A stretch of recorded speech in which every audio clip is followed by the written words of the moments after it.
Hello. Welcome to Between Two Worlds. Yeah, I really like that name so much better. I'm so glad I kind of do too. It totally is on brand with what we're talking about. And this is also our first video podcast, which is crazy. It literally took us forever to set up this. This is what we look like if you didn't know. Yeah. For I think all our viewers are people that we know. But yeah, I'm really excited. Chai's a little nervous. Yeah. Talk to us. What are you nervous about? Yeah, should we just jump right into that? I want to know your insecurities. Nothing. I'm not nervous about anything. I don't know why you would assume I'd be nervous. It's not like I have been talking about that for the past 20 minutes. No, I'm excited. I don't know. Taking any steps forward is a nerve-wracking thing, but yeah, nerves are good. Nerves are just excitement, just wrongly perceived. Right. You said that the other day. Yeah, I think it's a cool thing because you could just change it. I don't know if it's wrongly perceived. Well, wrongly perceived just because you don't perceive differently. Yeah. Yeah. Well, because nerves are good at a certain extent. You shouldn't be excited, nervous when you're around a beer. But if you're, I would be so excited if I was around a beer. No, I'm kidding. Right. Woohoo! But if you were excited about a trip coming up, oh, I get what you're saying. I guess you're not supposed to feel that pit in your stomach. Mm-hmm. But the same chemicals are coming out. Wrong when it's in the context of it doesn't have to be there. I see. That's all I mean. Cool. Yeah, but you have to have nerves. Yeah, so we changed our name. It's Between Two Worlds with Chai and Rivka. It's our first video podcast, and we're having a logo coming out. Hopefully, it'll be out by the time this episode's out. It should be done this week. One more thing before we start, or officially start. This whole setup, this whole studio was done by Talking Photography, who is our very first sponsor. Oh yeah. Can you believe we have a sponsor? No, that's so official. It's literally way too official. But she is a newborn photographer. You could check her out on Instagram at Talking Photography. And she's just really, really great with newborns and kids. I know she also does family shoots. She has a whole studio here with all the equipment. She'll, if you need, dress up your child the way you want. And she's great. So check her out at Talking Photography. I'll also put a little... And she's a really cool person too. So you'd be lucky to work with her. Yeah, that too. She really set up this whole thing. We don't have a producer or anything. It's just us two. So she was our producer for the day. Yeah. Thanks, yeah. Pretty cool. Okay. Anything else? Oh yeah. I should probably explain the burn on my lip if anyone sees it. Do you see it? Chai's trying not to lie, so we're testing her now. Yeah. Do I look like a crazy person? Besides for the regular craziness? No, you really don't see it. It's gotten a lot better. Okay, good. So yeah, basically, Rivka decided to freaking wax you want herself. To say the story?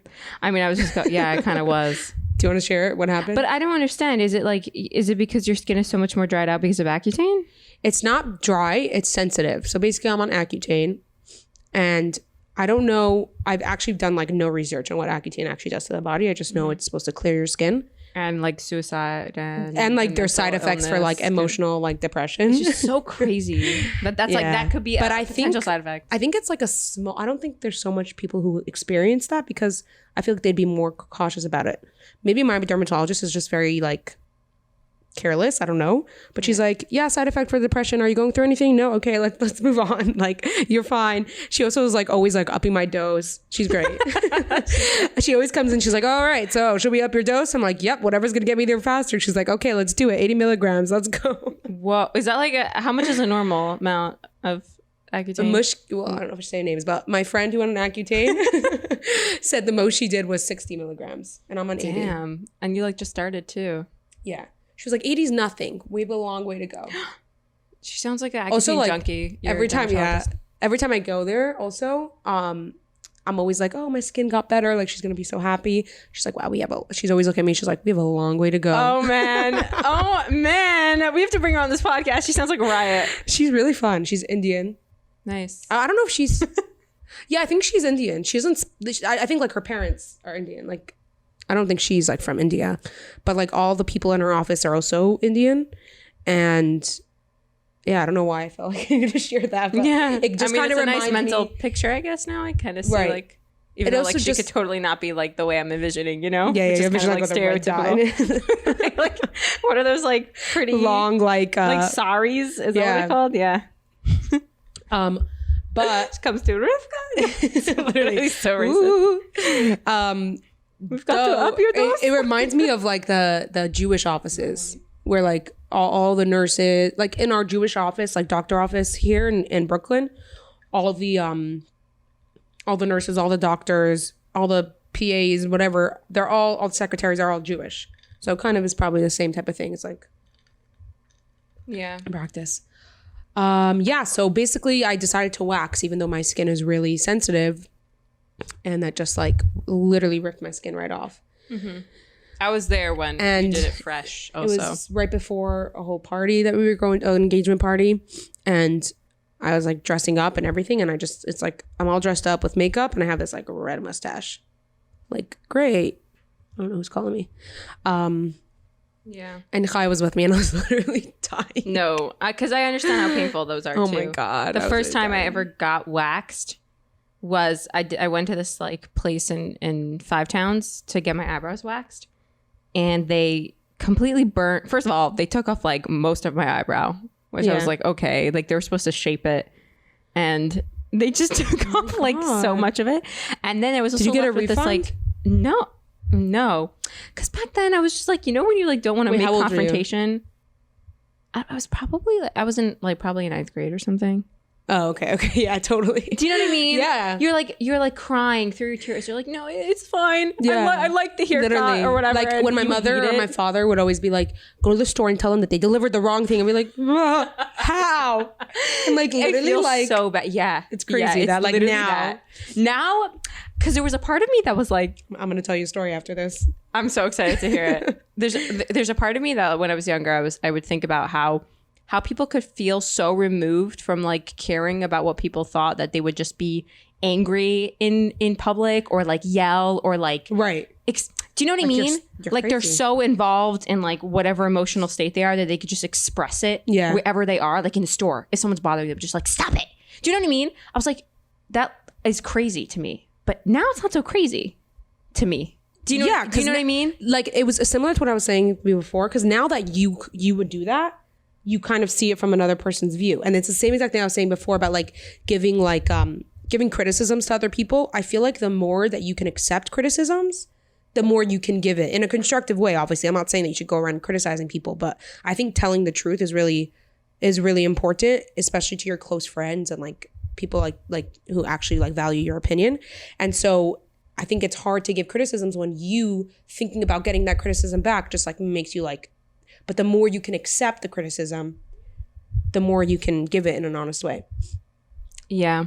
So I feel like the more like you, like if somebody's like yelling at someone like, how dare you do it? You're like, well, I could see if I got really upset, maybe I could do that. Does that make sense? Yeah, I see that in a way. So the story I was going to say was I was with Mushki in Alma Cafe. Have you ever been? Yeah, although I've never gotten any food from there. Okay. So whatever. I mean, they have okay food. And their place is very Israeli. Like they have all their employees are Israeli. So it's very an Israeli place. And I have this huge cold, if you can't hear. I literally sound like my nose is being clipped shut. But I took a tissue and I was like, this lady who was supposed to be taking our orders was like on the phone. So we're waiting by the cashier, ready to order. And I'm like blowing my nose. And I guess it sounded like really gross, but like, who cares? Like, I'm sick. Like, what do you want me to do? And the lady's like on the phone. She's like, excuse me. And I'm like, I literally in that moment, it was like, whoa, this is so not me. But I yelled at her. I'm like, what the heck is your problem? I literally have a cold. She's like, like. And you did that? I literally impressive. Yelled at her. And Mushki was like, I saw Mushki's face. She was like, I don't know, this girl. Like she was I feel like she was so embarrassed to be with me. I need a tissue. Speaking of tissue. It's making nostalgic to blow your nose now. Vka, are you going to blow your nose right now? I'll put away the mic. That's so embarrassing. Are you going to yell at me? If you do this face, yeah. She made it as if like I was a disgrace to humanity, like blowing my nose. Like that's what it was. I was like, oh I mean, my God, I will say from like personal experience, you do have quite, Thank you so much for demonstrating. Like it just sounds like you've got like a storage up there. You also, okay? I know. I've lived with you for a year. I've heard that little train.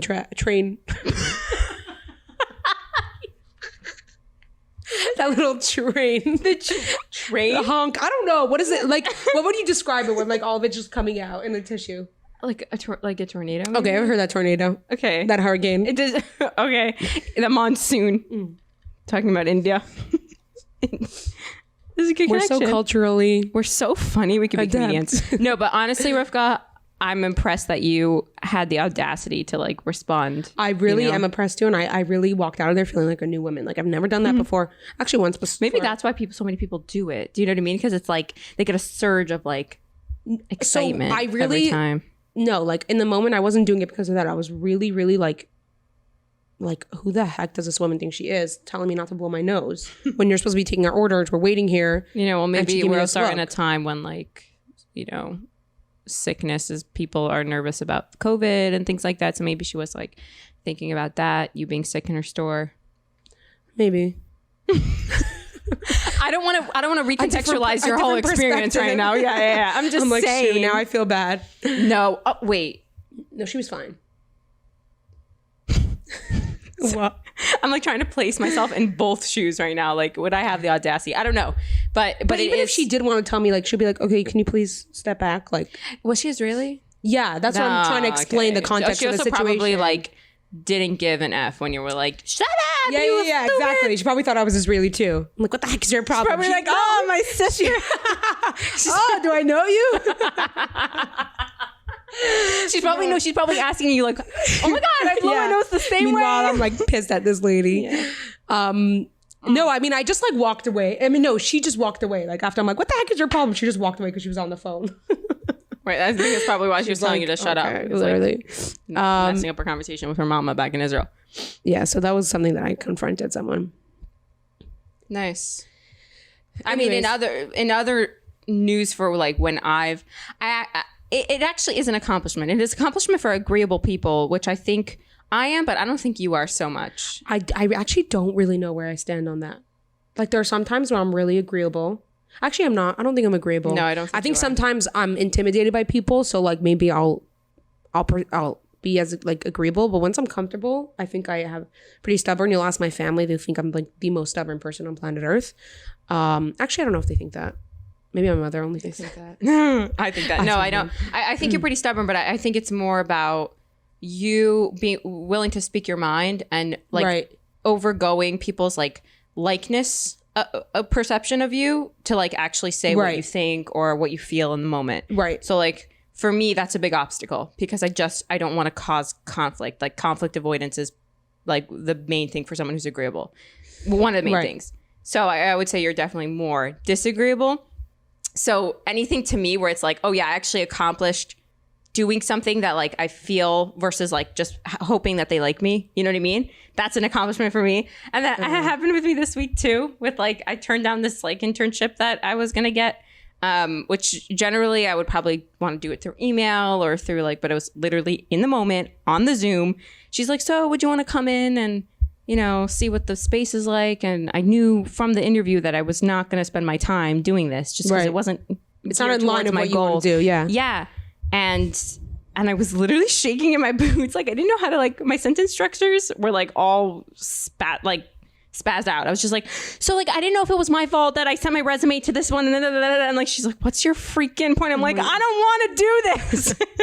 She's like, okay, no problem. And then it just like reassured me that actually in the end, people are like, okay, you know, with you just being like, you just have to, never mind. Yeah. That's cool. Congrats. Thanks. It's bumping now. So good for both of us, I'm saying. Yeah. Standing up to the people.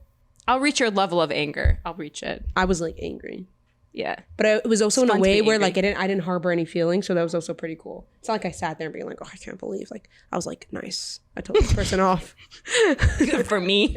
And if she proves herself nice, I'll be friends with her. And if she doesn't, then no. Wow. Look at that self-worth. That's like that self-awareness. Self-confidence. So much self. One more funny story I wanted to share was that oh my God, this entire podcast is just going to be funny stories that we're really going to get into our topic soon. But basically I was at the gym and me and Rivka both go to Crunch. Yeah.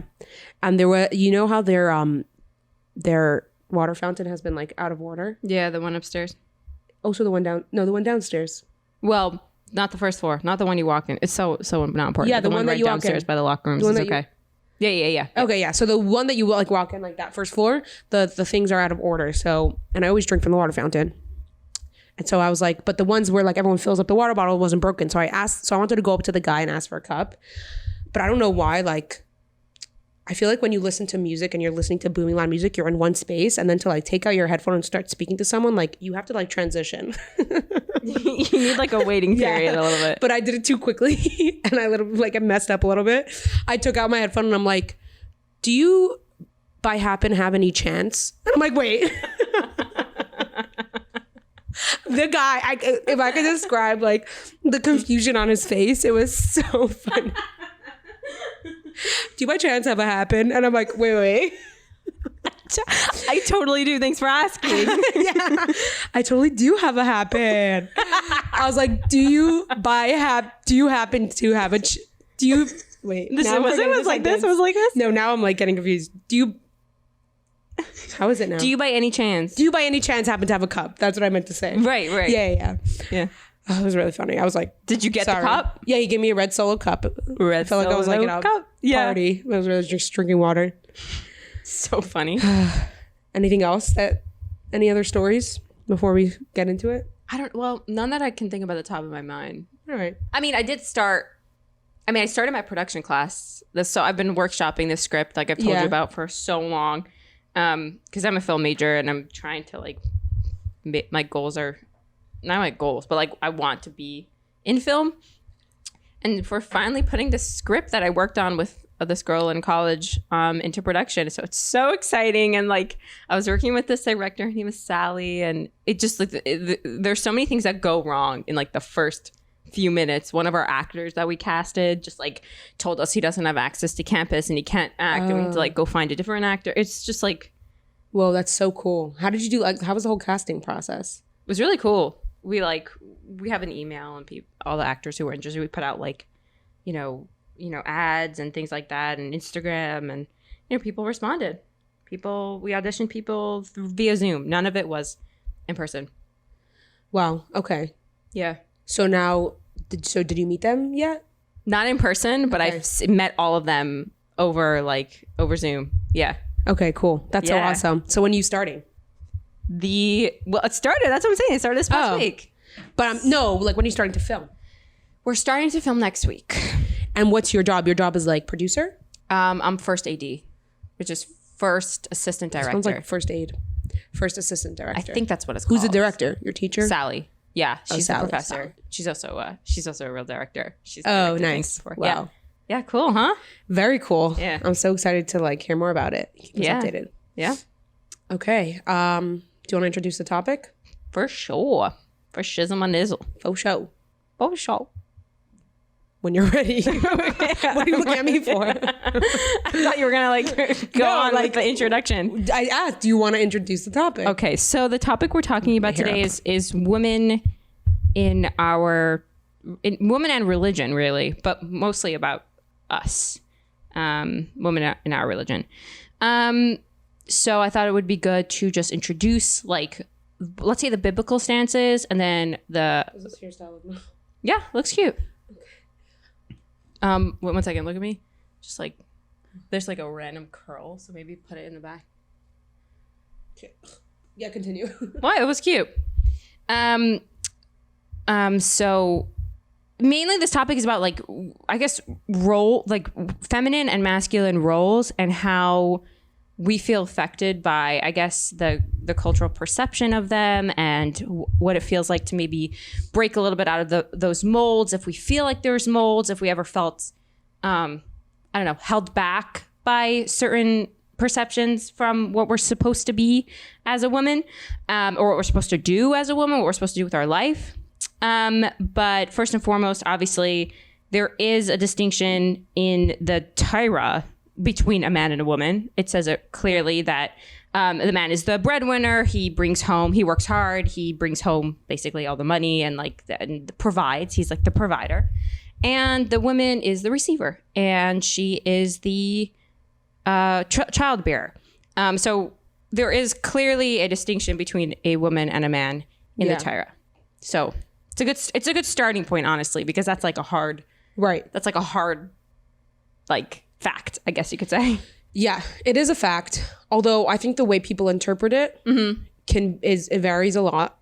And I do think that like we have this older generation that interprets it really negative. Well, really like they think it's the right way, but it kind of impacts people negatively. People who want to, let's say a woman who wants to pursue a career, do something a little bit different out of the box. It's like, oh, women's supposed to be, you know, in the home, doing in the kitchen. And I really don't think that's what Torah means when it talks about women being a receiver and women being like what we say a karasa bias, which means like the foundation of the home.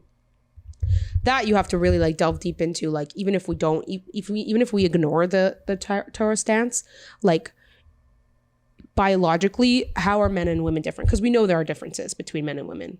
Agreed? Yeah. Yeah. And like men being more like aggressive and more of a giver and women being more of a receiver, I think is something that exists between men and women, although that is generic. I'm not saying that it is specific to every person. Within women, there are more, you know, strong personalities and more like, you know, agreeableness. But I think if we were to separate the two, there is definitely that difference. And I see that. And so then when we go into like how that looks in like a family situation, in a family scenario, like what roles is the man going to play? What role is the woman going to play? Generally, the woman is more of that like intuitive, empathetic figure. And the father is more the disciplinarian. Is that how you say it? Disciplinarian? Mm-hmm. And more like strong personality. So like, although in the Torah, a lot of times in the Torah, people like interpret it like, oh, the Torah is saying that women have to be in the kitchen all day and making food. I think that's just like people's perception of it. That's wrong. Yeah. I think there's so many good points about what you said.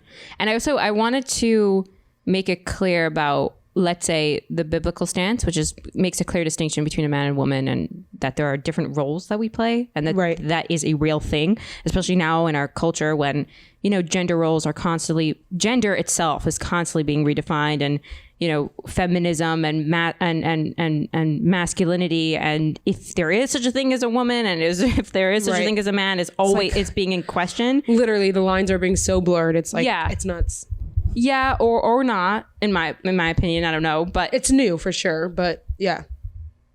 Yeah. In Chabad, the Rebbe set a very high standard for women, as in he was a feminist in like the broadest sense of the word, but like within the terms of the Torah. Oh, absolutely. Yeah. Like he wasn't a third wave feminist abortion. Yeah, you know, imagine. That's crazy. But he was very much inclusive to women. He had women's conventions. He spoke to women. This is the freaking tornado. We get it. I'm trying to move the mic away from my nose. No problem. Which, by the way, is very different from a lot of other sects in Orthodox. Yeah, that's why I thought it was so important to mention, because the Rebbe really was like a feminist. Yeah. You know, and he also, I know we spoke about this last podcast, but a lot of the times when he spoke about women having almost like a higher calling than a man, where like men are more like worldly and they take what's around them and provide, and women use whatever that is to like kind of create something higher and more beautiful with that, whatever it is, like a home. And also like you even see it in relationships, and this is not just in the Jewish world. And I know you wrote that later about like beauty standards, and I think that's like, it's such a good example. It's such a good parable for like how men and women like fall in love or even like get attracted. Like we spoke about this, if like we find a guy and he's like a complete asshole, but he's like so good looking, it kind of doesn't matter. Like he will look ugly in our eyes. Like he would actually eventually look ugly. Like, eventually. Right away, if you don't know him yet, you'll find all his mannerisms so cute. Blah, blah, blah. The second, like you sound like you're talking from personal experience here. Do you want to share that story? What story? Oh, you shared that story. I shared it last time. Yeah. But it's not just that. Like that's just one example. But like there's so many times, and they're like even if they're just a player, like if they can't like give you that emotional security and all that stuff, like you're not going to feel attractive in the long run. And for guys, I feel like it's so different. It's a lot about the looks. And I think that really like is a good example of the distinction between men and women. Women are more about the empathy, more about the intuition, more about like deeper stuff. And men can sometimes get lost in the materialistic stuff. Women can also, by the way, like totally. But I think men struggle with it more. Yeah.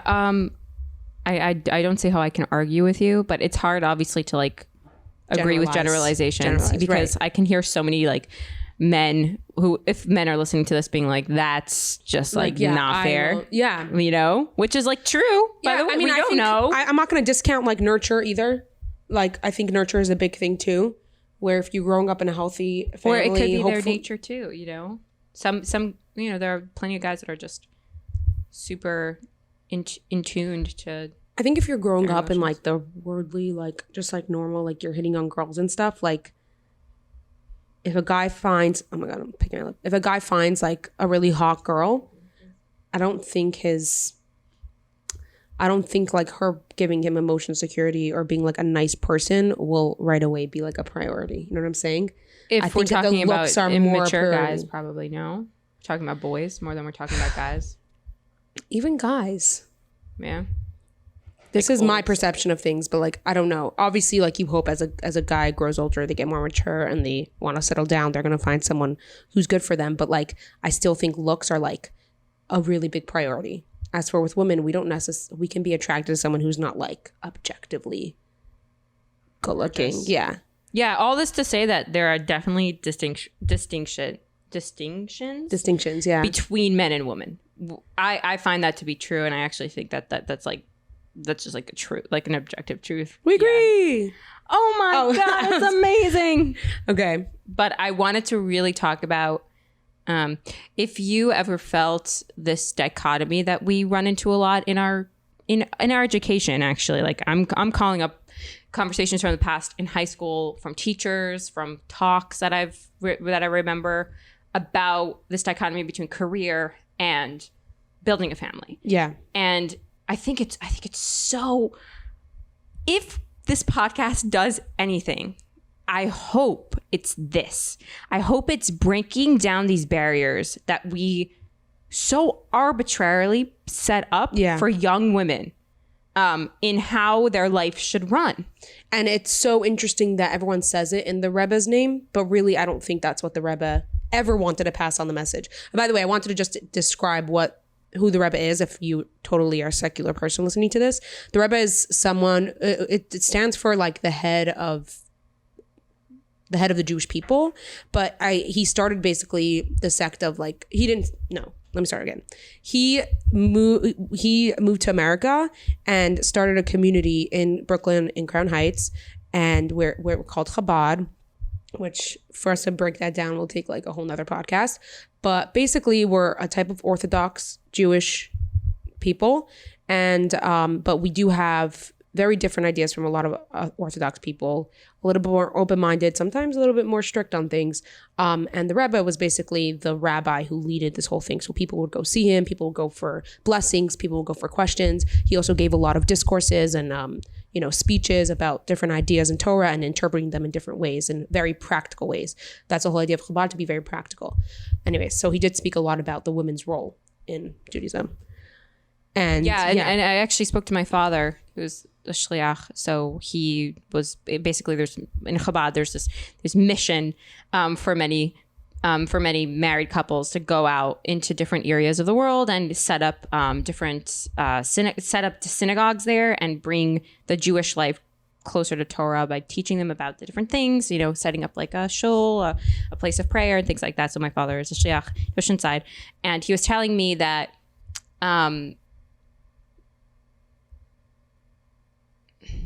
what was he telling me? Something about women, roles, teachers. He was telling me that, no, I wrote it down. Let me see. Okay. We have all the time in the world. Ow. My lips, I cannot. Whew. Oh, yeah. So he was saying it because you were talking about the career versus the home life thing, right? Yeah. So he was saying that it was very individualized. Like there was this like Miss America came to see the Rebbe or something. I think her name was like Bess Meyerson or something. Oh, cool. And she was, or I don't know if she was Miss America, but there was this woman who came by. She said she writes for the movies.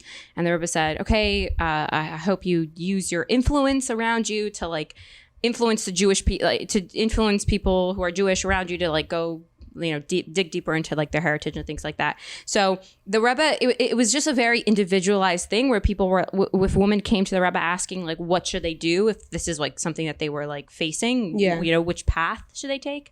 The Rebbe gave them like individual instruction. So whenever there is that kind of like whenever is that kind of interpretation of like, it's very individualized, the Rebbe didn't give like a broad statement. The interpretations are usually all over the place. It's usually like the teacher is basically telling you what she thinks. Right. And most of the time what you get is a very hard conservative stance, which is why... Why do you think that is? That most people go to that direction. Control, maybe. Maybe they want to keep control. It's our educators. Yeah, but why is such an old school stance? I guess just the old school stance is to be like more conservative. Yeah. But like... Yeah, they do lean more towards there. But I think there's there's such a difference between, and it's so sad that people interpret it in that way sometimes, where like, oh yeah, women have to stay home and like, you're not going to be fulfilled if you have a job and like, whatever, like, you have to, this is your job and like, whatever, like, I'm sounding like a crazy person right now. Whatever. But like it's just nuts that like that's how people interpret it. And it's so sad because that's so not the view that I don't think that is the Torah view or the Chabad view. Right. I mean, I don't know about the Torah view. I know more about the Chabad view. Right. The Torah view is a little confusing because that's also up to interpretation. The Chabad view, you said? No, like the Torah view is like very... broad almost. Yeah. There's like a lot of room for like what you want to put in there. Yeah. I think Chabad view is pretty clear.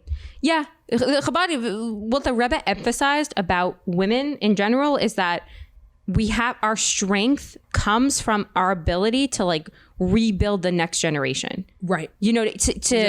To have beautiful homes of Torah, of mitzvah, of like bringing children up in the light of Torah, basically. I would say like in light of like, if you put his view next to like the secular view, he would look very, very, very conservative and very... That's what I'm saying. It kind of is. Yeah, because also like, I don't think the Rebbe would ever, or I don't think the Chabad view in general is ever to say that like women should give up children for career. Like, I think it's always like, children are much more important. Children are more important. Yes, we prioritize having children. But it doesn't mean that career is like off the table and if a woman's out there doing business. I mean, we went to we spent a Shabbos one time with this lady who I think she has 9 kids. Judy? What's her name? Judy. Judge Fryer. Rachi Fryer. Yeah. Yeah, Rachi Fryer, and I think she has 9 kids or something like that, or 8 or 9 kids, and she's awesome. She's a judge while raising all these kids. I mean, I'm sure she started as a lawyer, and now she's a judge, and there's many examples of that, of people pursuing things, and I think it's becoming way more common now. So happy about that. Yeah, I for sure think that we've come a long way for women to like break through certain things, because it's sad when people have to like give up something that they're passionate about just because they have a family. I feel like you can do both. Yeah, like the thing that in high school that I remember that really bothered me was basically educators kind of saying that you can't do both. Right.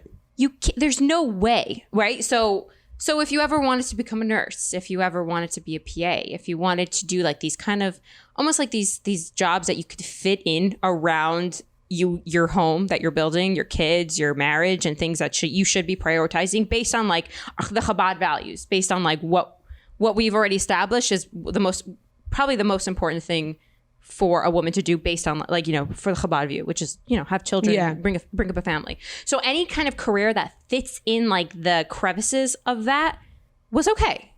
Right. Like preschool teacher and... Exactly. Yeah.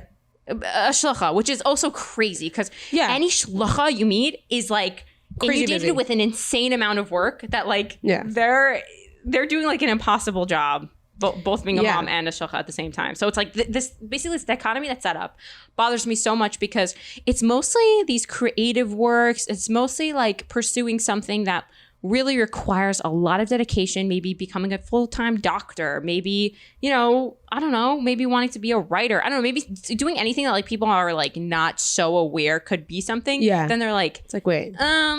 Yeah, but you really can't do both. You know what I'm saying? I'm just saying, what do you prioritize? You know, like you get those comments. Oh, Khani's calling me. Oh, let's text her. Like, okay, you'll text on the group? Yeah. So we're taking her out for her birthday. That's what she wants to know. What was I going to say? Did you ever feel like that? But one thing I just wanted to say was that like the opposite is true. I think about like being a mother is that like obviously I think family should be priority in general. If you're deciding to have a family, that needs to be your priority. You can never put career in front of family, and that's like father and mother, you know. But should I wait till you're done texting or listening? Okay, fine. So but I think if a woman is like, she just feels like she can't do career because that's what she's been taught, and she gives up like things that she's passionate about just to be a mother, I feel like that kind of makes her a less fulfilled person, and like by proxy be like a less good mother. I don't know, that's such a harsh statement. But this is what I would say. I feel like if you do feel more fulfilled, you probably could be a better mother because you're happier and you're more present with your kids because you're just a more wholesome person. You're not just like, you know, at home and feeling regretful for the things that you didn't do, you know? That's what I think. So like when we say like, oh, you can't do both, how are you going to split things? Like obviously family comes first before career. That's what's going to create like a really healthy and beautiful family. But like that doesn't mean that you can't pursue your career, you know? Facts.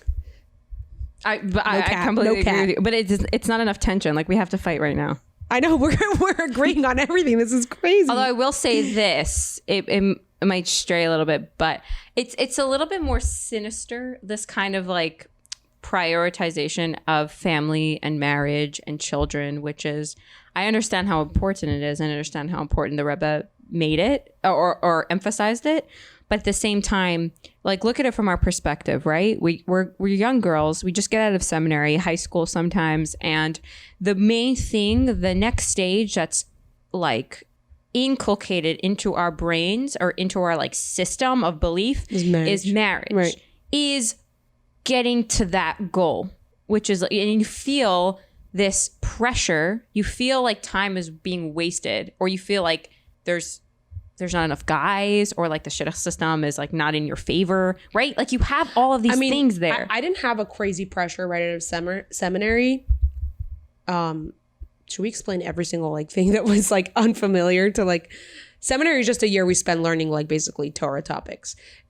We did it in Israel. People do it in Florida. Like, I don't know, there's all over the place. But anyways, after seminary, I didn't feel like this crazy pressure. The only pressure I do feel, like I don't even feel pressure like by my family or anything. The only pressure I do feel is like, will the people who are the like matchmakers, are they like old school that once I turn 25, they're going to be like, oh, who's this old person? Why didn't she like, that's my only fear. Like people are going to start putting labeling on me. Like I heard someone talking about her daughter, like she's 25. Like I'm so worried. Like I was like, wow, like that's so young. Like that's crazy. Yeah, you know, it's so weird when you're in college.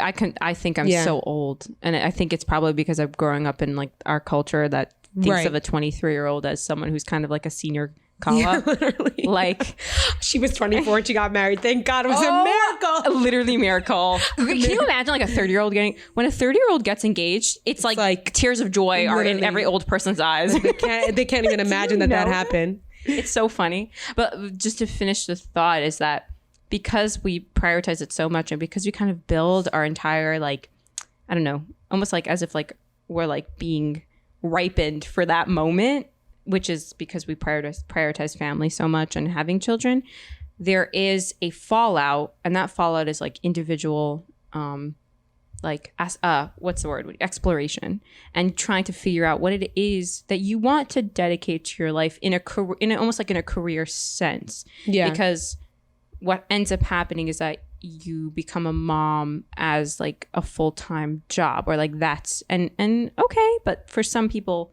like you were saying before, that might not be how you really become the most like wholesome version of yourself. Yeah, for sure. And it kind of, even now, because I'm not a mother, it sounds like taboo to say that like your kids are not going to be the most fulfilling thing, you know? But you do hear from people that like they need other things. Like even when people say like, even as a mom, I need time alone. I need time with my friends. I need just one-on-one time with my husband. Like, what, your kids are not enough? And it's not even that. It's just like, I don't know. You just need other things to fill in your life. Like, it's just like, yeah. I don't know how else to say it besides for it just makes you a more wholesome person. And you're not, you feel like you're accomplishing like your own personal things besides for having kids. And I don't think it's selfish. And I don't think it's, I don't think it's broken down into this very simplistic dichotomy that we always get, what we get in high school, and we've sometimes got in seminary. You can do both. You can do all. There's not even like this both either or type of thing. I hate when those false things are set up for like us. Since when did priority lists become like obsolete? Like, why can't you prioritize your children and then also do career?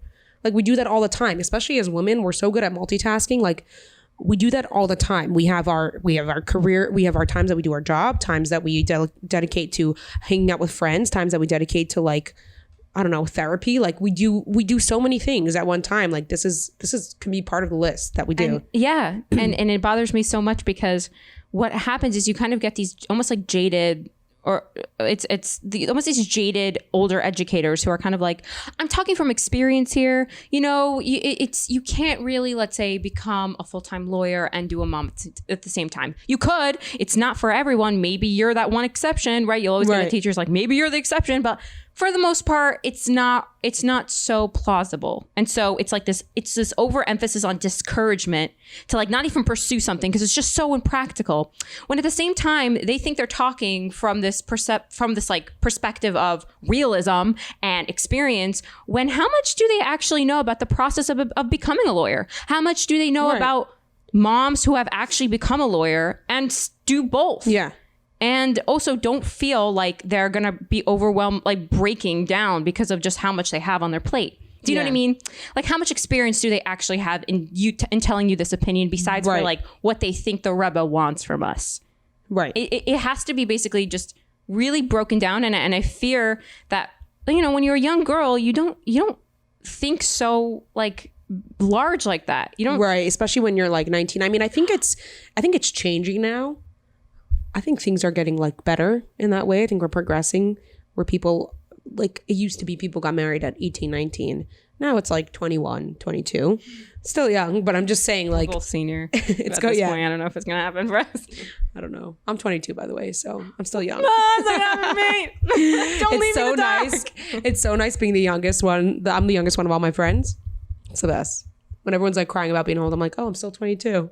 What do you know? We're both going to be 23 at the same. You're turning 24? No. Oh, you're 22. No, my birthday's 23. Oh, you're turning 23. Okay, I just had a crazy moment. Oh, if I was turning 24, what would I do? Literally. Oh so old. You see how like we're scared to grow old? Is that is... I'm not that scared. I do have to say. Everyone's like freaking out around. I'm not that scared. What do you mean? You've heard me freak out? No. I'm just saying like. I'm scared that like. What I'm scared about is always thinking about like, I always think about like 30 and I'm like, okay, that's so far away. Like I'll have things figured out then. But it really and then like you're closer and closer. Cause I feel like once you're 30, you have to have like everything established. Oh my God. If you're 30 and we're still doing this podcast like this. I want to do this podcast. No. I want it, but I'm saying like this. It better be in like a palace. It has to be in a palace. Yeah. Millions. How many of subscribers? How many viewers? Millions? Not like an unreachable, like no, the number that we can't even think about. Imagine. No. Like Joe Rogan would want to come on our podcast. Oh, like Joe Rogan will be begging at our door. We'll be turning him away. Sorry. Leave us. Bye. Bye, boy. That is a goal. By the time we're 30. Anyways, that's like way too far to think about. It is so hot in here. Are you sweating your butt off? I'm actually not. Okay, good. I think maybe because we're not like arguing as much. If we were arguing, I'd be literally my head would be like pounding. Pounding. What else did you write down on your little notes?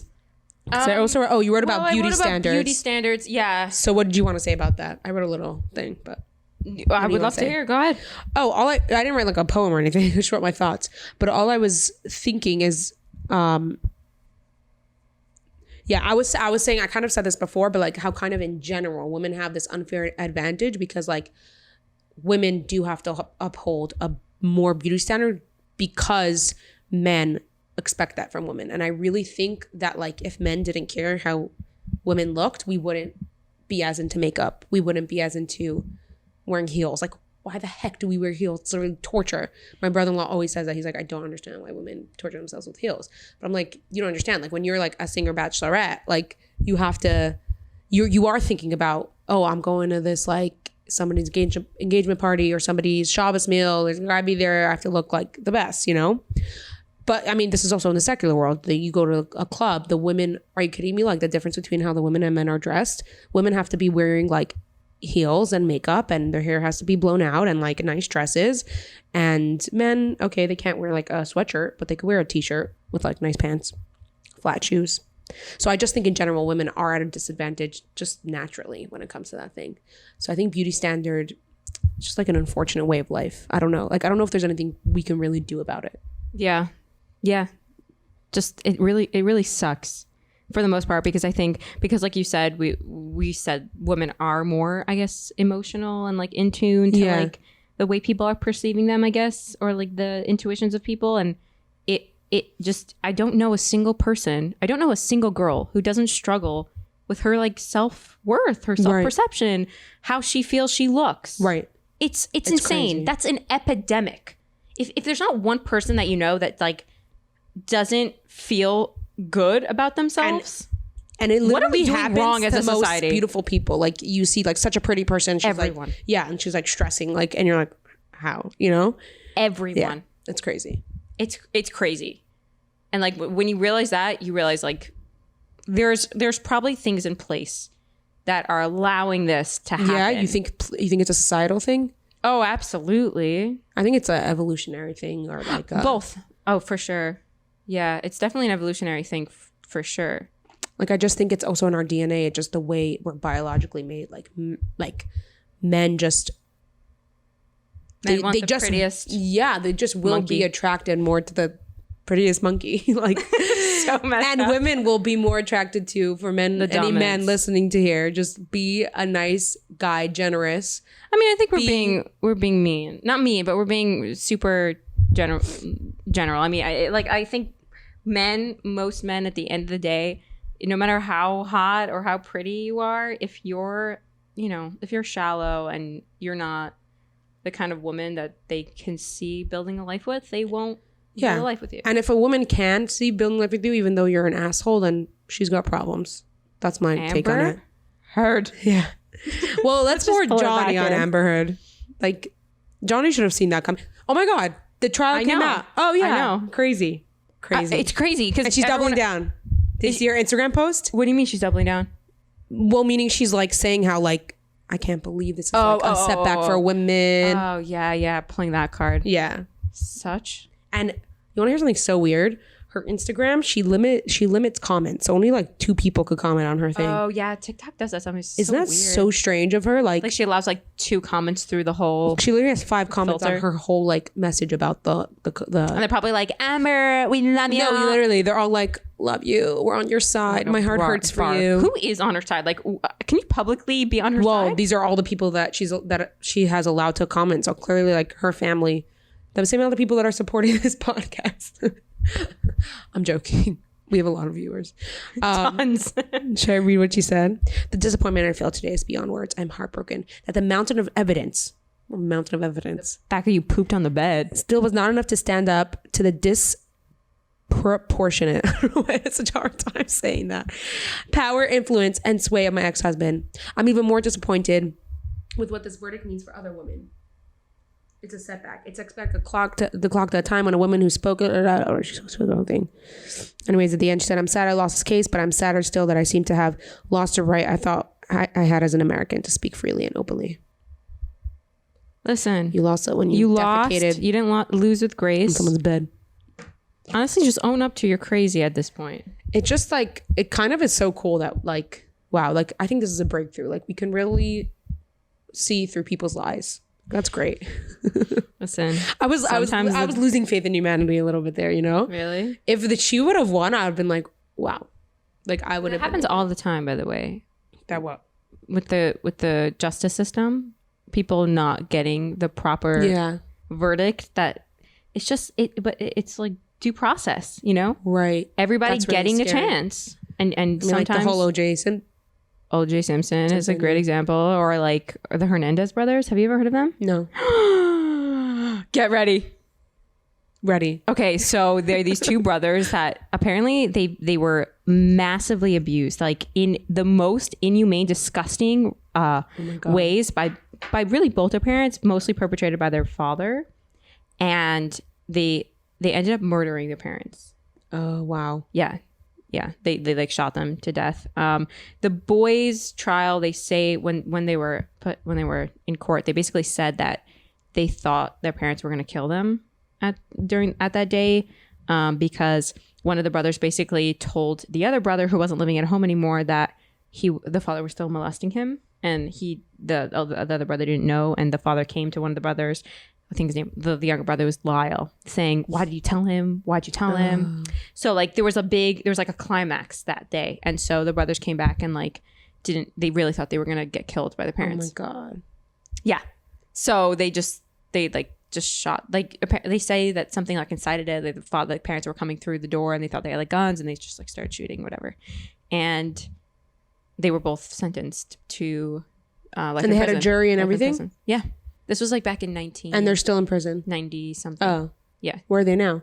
They're in prison. They're life sentence. Wow. Yeah. There's a lot of and weird things. They're not like being up for like being Appeal? Exonerated or something. Yeah. So that's why it's like making a resurgence. That's why I heard about it, because there are a lot of people on TikTok that are very mad about this case. TikTok like really brings up stuff like that's what I'm like. You know what? TikTok sometimes pulls through. I'm glad I'm not on it, but like whoever is. Yeah. No, it makes a difference. Literally, like I think they're having like some sort of appeal or whatever the heck. Wow. That's insane. No, these boys must be messed up in the head. No, they actually seem at this point like pretty. I don't know if they're healed, but they seem pretty normal. Like how the type of behavior that they said their father did to them, like insane. So was it proven that their parents like abused them? So obviously not enough for the jury to rule in their favor. So it's always very like right. Maybe like it wasn't true or something. I don't know. Yeah, I mean, you look into it for yourself. Most of the things that I've watched are like just heart-wrenching, like renditions of the boys saying the kind of abuse and he's like sobbing his eyes out. Oh my god. It literally is. I can't watch it. It's so sad. I don't know. If they're lying, they're psychopaths. Like, yeah, like at least we know Amber's not a psychopath because she didn't shed one tear when she's like lying. Actually, she's probably a sociopath. She's probably a narcissist. Yeah, I would say narcissist together with like, I always forget the word. Annoying. borderline personality disorder. I can't imagine liking her like as a person. Do you think you'd be her friend? No, but I have met people before, especially in high school. Yeah, where everyone kind of likes them in the beginning. They have this kind of charm about them. And then as you get to know them, you realize how everything is about them. Everything is for selfish gain. And I mean, you take a step back. Most people do. I mean, I've seen a lot of those type of people in high school, especially like in 9th grade when you're like trying to find your friends and like this one person comes and she's so nice and like, yeah, and then this and that. And like, oh my God, now I'm trying to figure out who you're talking about. I mean, I'll tell you after, but like, you know. No, don't tell me.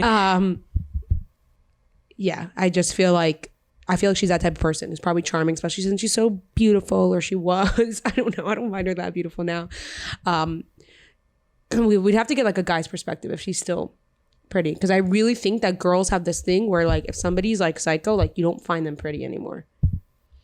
I really think it's like above. You think now, like even gorgeous. Like in the stands, like I mean, after all this, obviously this is taking a toll on her. Like I think she looks very worn out, and right. I mean, I can't imagine like her most important, like her leading thought waking up in the morning is, oh my God, does my face look nicely made up? I just don't think that's the case. Right. You know, when she was in the movie, she's probably cared a lot more when she was in like Aquaman. Yeah, and I think if we saw her most of her life, even now, like industry, we'd think she's an above average looking person. Yeah, for sure. So like, I mean, she has to be. She's got all these stuff, but so yeah, especially since she's pretty and she's probably really charming in the beginning. And I think as you get to know her, you're like, whoa, like, what did I get myself into? I think that's kind of how it goes with her. Because I'm just like now realizing it's a pathological liar.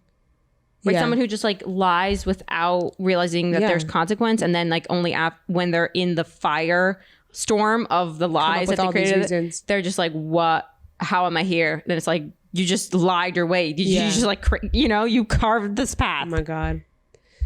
It's nuts. Anyways, Listen, we're pushing an hour, so we can probably end it. Where are we at? What exact number?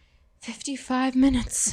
Nice. If you made it this way, that's pretty cool. It's a good conversation. Yeah. Well, okay. So thanks again to Talking Photography. Again, check them out on Instagram. Yeah, but to conclude, I have like a conclusion. Yeah. Because I actually think this is like an important conversation, not to like over like dramatize. Yeah. Or like, over importantize us. That's totally a word. That's totally a word. Like, what is a word when you're trying to like make it as if you're more important than you are? Okay, let me think.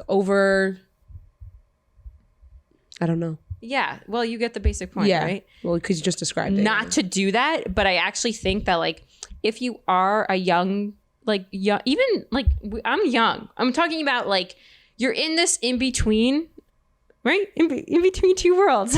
Like you're in this in between of like, what am I doing with my life right now? And should I go to college? Should I think about even going to a secular college? Should I go to a non-secular college? What should I do? You're specifically talking to like religious girls right now. Yeah. In this community, or even in any religion, because I feel like sexism appears itself in a lot of different religions. Exactly. Yeah. Not even sexism, like the exploration that you need to find yourself and to find your passion. Sometimes that journey takes a long time, and that's fine. Just give yourself the time, really. And you don't need to necessarily give up your religion for that. I mean, you could, but that's what I want to tell these people, like young religious girls. These people, like